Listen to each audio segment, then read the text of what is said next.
Bienvenidos a la tercera sección de nuestra serie, Respuestas a Preguntas Bíblicas, con el tema, ¿a dónde van los muertos?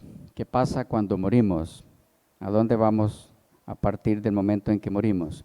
Y el siguiente texto que quisiéramos ver lo encontramos en Primera Carta a los Tesalonicenses, capítulo 4, versículos 13 en adelante.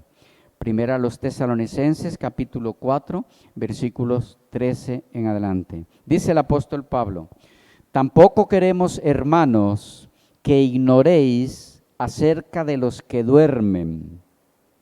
Aquí el apóstol Pablo utiliza el término duermen como sinónimo de están muertos, ¿ok?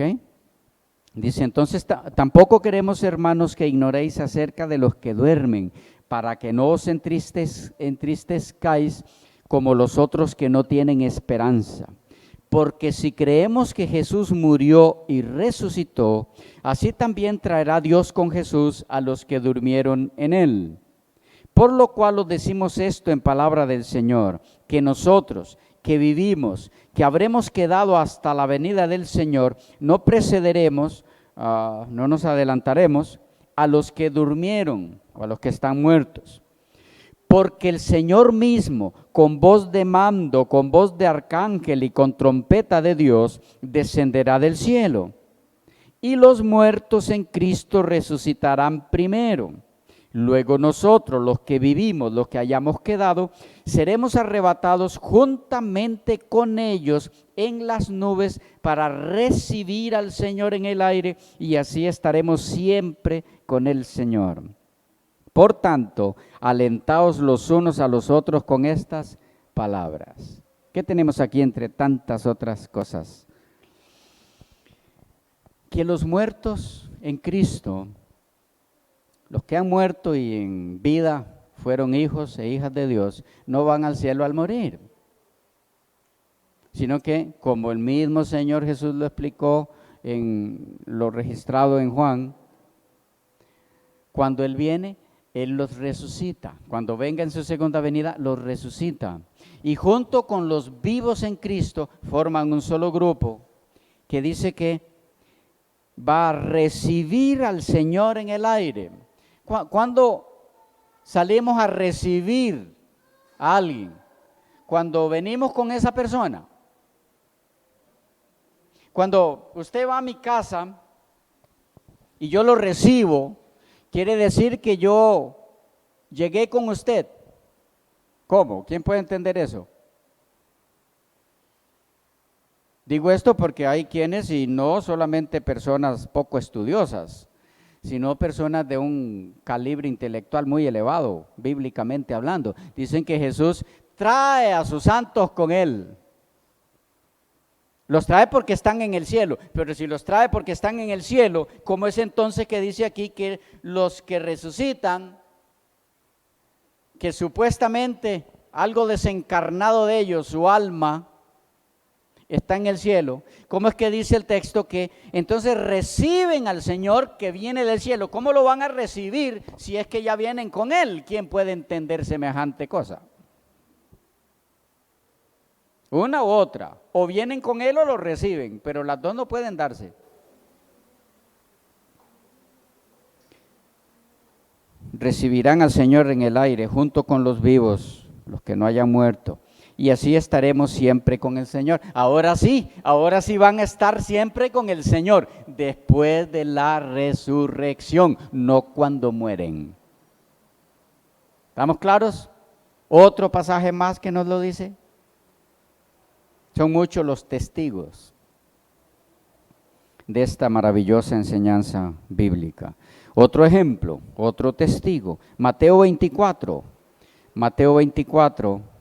versículos 30 y 31. Mateo 24, 30 y 31. Hablando del mismo acontecimiento, la segunda venida de nuestro Señor en gloria, dice: Entonces aparecerá la señal del Hijo del Hombre en el cielo, y entonces lamentarán todas las tribus de la tierra, y verán al Hijo del Hombre viniendo sobre la nube del cielo con poder y gran gloria. Y enviará a sus ángeles con gran voz de trompeta, y juntarán a sus escogidos de los cuatro vientos desde un extremo del cielo hasta el otro. ¿Cuándo es que los escogidos son recogidos por los ángeles para ir con el Señor? Es en la segunda venida. Pero si es cierto que cuando vamos al cielo es cuando nos morimos, si somos hijos de Dios, entonces ¿para qué necesita el Señor esperarse hasta su segunda venida para llevar a sus hijos? Nomás espera que todos se vayan muriendo y se va llevando el alma desencarnada de cada uno. No hay necesidad de resurrección, de nada. Ya están con Él. No, estarán con el Señor sus hijos a partir de la segunda venida de Cristo. Hay hijos de Dios en el cielo, seres humanos, pero un grupo específico, determinado, especial, que la Biblia nos lo indica con toda claridad. Primero nos habla de Moisés, nos habla de Elías y nos habla de Enoc. Eso yo no voy a demostrarlo ahora porque está en el video que ya está subido, que se llama ¿Van los salvos al cielo? Ahí puede ver eso, como la evidencia bíblica de que Moisés, Elías y Enoc están en el cielo. Pero entonces están ellos tres porque la Biblia los menciona, y los que resucitaron cuando Cristo resucitó. Cuando Cristo muere, se abren algunos sepulcros. Solo se abren, nada más. Cuando Él resucita, después de Él resucitan los que estaban en esos sepulcros que se abrieron cuando Él murió. Y a ese grupo de personas Él se lo llevó con Él cuando ascendió a los cielos. Ese grupo y Elías, Moisés y Enoc son los únicos seres humanos que la Biblia menciona que están en el cielo. ¿Quiénes estaban en ese grupo que Jesús resucitó y se lo llevó con Él cuando Él ascendió? La Biblia no nos lo registra. ¿Quiénes eran? Por Elena de White sabemos, por inspiración y revelación que el Señor le dio, que fueron mártires, pero no hay informe de nombres. ¿Ok? Pero es todo lo que sabemos. Ese es el grupo que está en el cielo nomás, y los otros tres mencionados no hay nadie más. Todos los demás salvos están esperando la resurrección en la segunda venida de Cristo, y allí se juntarán con los demás que ahora sí están en el cielo, pero no por un alma desencarnada o porque se fueron allá después de que se murieron, sino porque fueron llevados en su momento específico. A Moisés lo resucitó el Señor, y a Elías y a Enoc se lo llevó sin ver la muerte. Por eso está en el tema, suben o fueron los salvos, van los salvos al cielo. Con ese título pueden encontrarlo en los videos de este servidor. Bien, ¿claros hasta allí? ¿Preguntas? ¿Inquietudes? Allá hay una.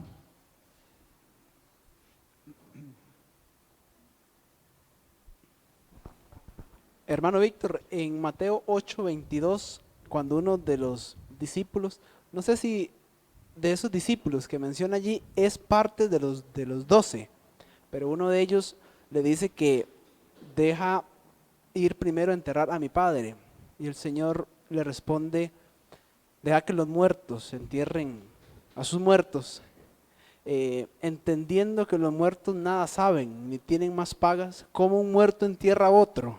Se podría interpretar allí ese asunto, ¿verdad? Y cómo se logra ver allí que hay vida y estoy muerto, ¿verdad? Sí, es que allí se usa la muerte en sentido figurado en el ámbito espiritual.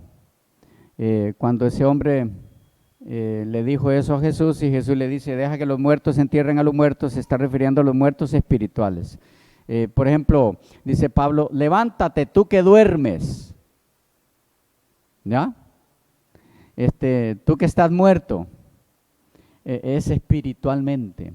No tiene nada que ver con la muerte física, ese texto, ¿ya? Ni a nadie se le ha ocurrido nunca tampoco que tenga que ver con la muerte física para decir, ve, entonces un muerto puede enterrar a un muerto, entonces sí saben y hacen y actúan y piensan.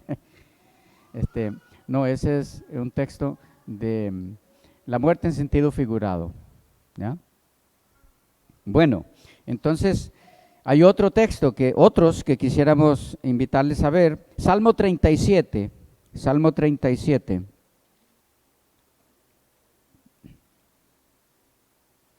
versículos del 8 al 10, nos habla un poquito de lo que sucederá con el perdido, que le mencionamos que queremos ver algunos textos de eso nomás, porque cuando veamos el tema del infierno lo veremos con más detalle, pero por ahora algunos. Dice Salmo 37, 8 al 10, deja la ira y desecha el enojo, no te excites en manera alguna a hacer lo malo, porque los malignos serán destruidos, pero los que esperan en Jehová, ellos heredarán la tierra. Los malignos serán destruidos. Verso 9, ¿qué es ser destruido? ¿Es seguir existiendo después de eso? Algo que fue destruido, ¿sigue existiendo? No, destruido es sinónimo de acabado, eliminado. Y dice los malvados, los malignos serán destruidos. Así que no existe tal cosa como los perdidos ardiendo por la eternidad en un fuego que nunca termina. Estoy mencionándoles solo algunos textos mientras subimos el tema del infierno, pero solo algunos para que vean que tampoco perdidos están sufriendo en ningún lado actualmente, porque los muertos nada saben, ni bueno ni malo, ni perdido ni salvo, nada saben, están en el mismo estado inconsciente. Los perdidos, cuando se dé la destrucción de ellos, será eso, destrucción, no una tortura eterna, donde nunca dejan de sufrir. ¿Por qué? Por una razón muy sencilla, que dice Romanos 6:23, la paga del pecado es tortura eterna en el infierno. ¿Ah? No, muerte. La paga del pecado es muerte, pero si el perdido es torturado permanentemente en un infierno que nunca deja de ser cuando muere. Si eso es cierto, que permanece el perdido allí por siempre ardiendo, entonces la paga del pecado es vida eterna en el infierno, pero es vida eterna. No, vida eterna se le ha ofrecido solo al salvo. Al perdido no se le ha ofrecido vida eterna. Muerte. Y muerte no puede ser vida. O es muerte o es vida.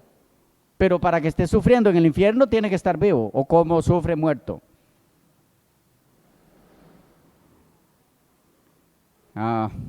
Y algunos dicen, bueno, pero es que lo que va a sufrir allí es el alma. Ajá, y entonces, ¿por qué cuando explican la parábola del rico y Lázaro, pide que se le refresque la lengua? ¿Y qué alma tiene lengua? ¿Una u otra? Es curioso. Algunos estudian la Biblia como una pulpería. Sí, a coger lo que le conviene y lo que no, ahí no lo toca. Bueno, pero eso lo explicamos en el rico y Lázaro, eso ya está subido en otro video, pueden verlo allí, la explicación de la parábola del rico y Lázaro, para no entrar en eso ahora. El punto aquí es, el maligno será destruido. Vean el versículo 10, Salmo 37, 10. Pues de aquí a poco no existirá el malo. Observarás su lugar y no estará allí. ¿Qué va a pasar con el malo? No existirá. ¿Y cómo puede estar siendo torturado en el infierno sin fin? Alguien que ya no existe. Por favor. Observará su lugar y no estará allí. Así que el lugar donde serán destruidos los perdidos, llegará el momento en que ya los perdidos no estarán ahí. El lugar sí, porque dice observará su lugar. y no estará allí. Entonces hay un lugar donde van a ser destruidos. Eso lo veremos en el tema del infierno. Pero ese lugar puede ser visto después que de ese lugar o en ese lugar fueron destruidos los perdidos. ¿Y cómo puede ser visto si hay fuego y perdidos ardiendo por siempre ahí? Todo lo que está diciéndonos el salmista aquí es, no, el impío, el perdido, es destruido para siempre. Se acabó, no existirá más, porque la paga del pecado es muerte. El único que le dijo al hombre que la paga del pecado es vida, que no moriría nunca si pecaba, fue Satanás. Ese fue el primer sermón de la inmortalidad del alma. El primer sermón de la inmortalidad del alma se dio desde un árbol como púlpito, y lo dio Satanás a través de la serpiente. El primero en decir, no muere el hombre que peque, sino que vivirá por siempre, fue Satanás. Y quien enseñe eso es seguidor de Satanás. Son sus enseñanzas. Quien enseña las enseñanzas, valga la redundancia, de Satanás, pues es seguidor de Satanás. ¿De quién más es? La doctrina de que el hombre no muere, sino que cuando muere algo sigue vivo de él, se originó en ese primer sermón del enemigo: no morirás. Dios le dijo, si pecas, morirás. Satanás viene y dice, no es como Dios dice. Peca y no morirás, sino que vivirás eternamente. ¿A quién le has de creer? Bueno, un texto más, allí mismo en el capítulo 37, el versículo 20. Mas los impíos perecerán. Noten los diferentes términos que utiliza el salmista. Vamos a verlos más detallados cuando veamos el tema del infierno, porque ahí vamos a ver casi todos. Aquí estamos graneándoles algunos. Dice el 20, mas los impíos perecerán, y los enemigos de Jehová, como la grasa de los carneros, serán consumidos, se disiparán como el humo. ¿Notan cuántos términos? Perecerán, serán como grasa, se disiparán como el humo. ¿Cuántas formas de decirnos dejan de ser?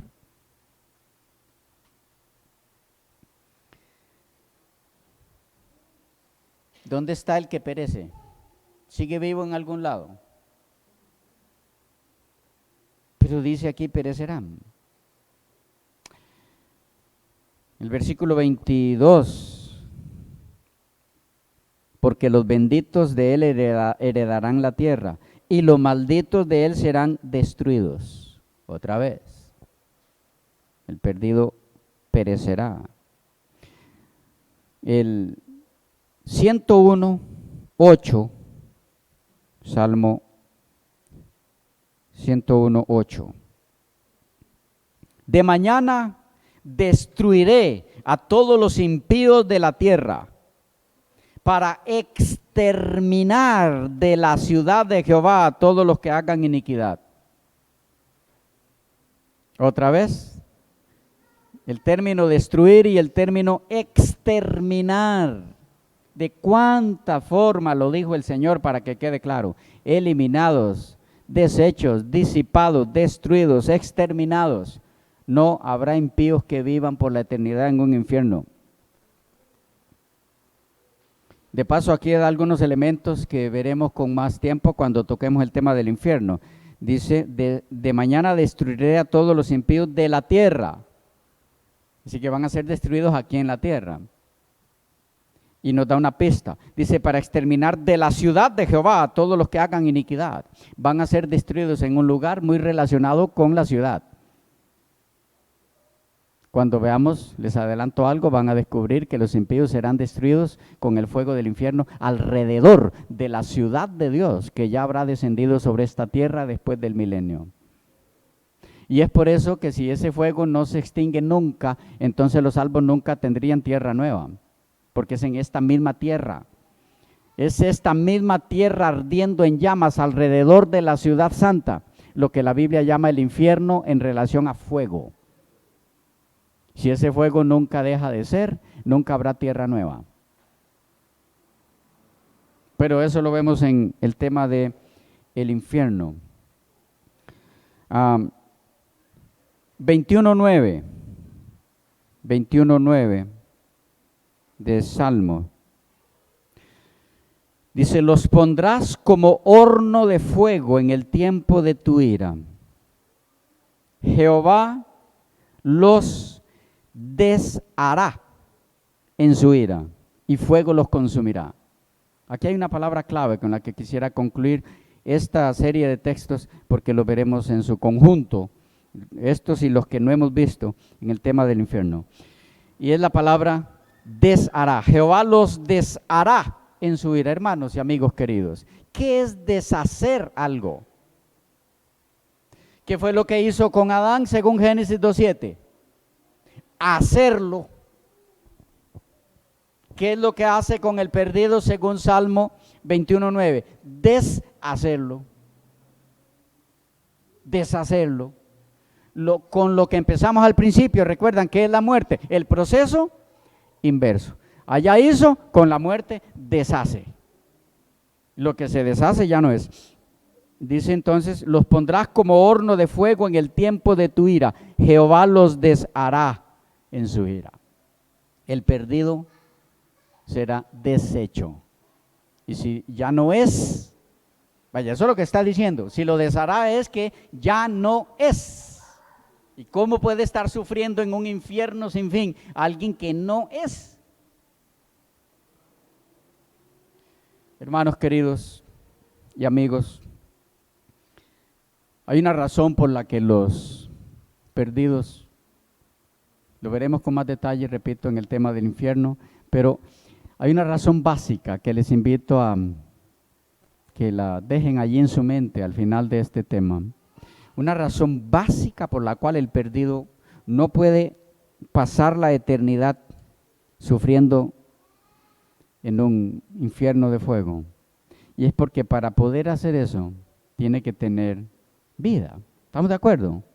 Tiene que tener vida. Y la vida solo está en Cristo.